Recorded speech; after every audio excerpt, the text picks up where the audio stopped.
For the majority of my career, I've often been the only woman in the room. It's made me very independent. It has allowed me to find my own voice. I started in engineering, and if I didn't say anything about, well, as a woman, I would experience it this way, or I might use it differently. If I didn't say anything, nobody else would. Our voices matter. They can make processes smoother. They can add to a more productive environment for us all to work in. My advice to other women is you are more than capable of breaking into this industry. Be brave to speak up, share your opinion, even if it's against everybody else in the room. All of us can really make sure that we listen to those people on the team that have different opinions and perspectives on solving problems. If we use 100% of the people around us, we're going to get to a better solution.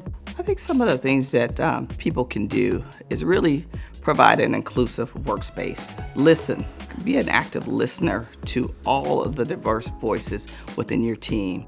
Build that pipeline for women. Speak out if you're seeing injustices against women and others in the workplace. There are so many women that I've worked with.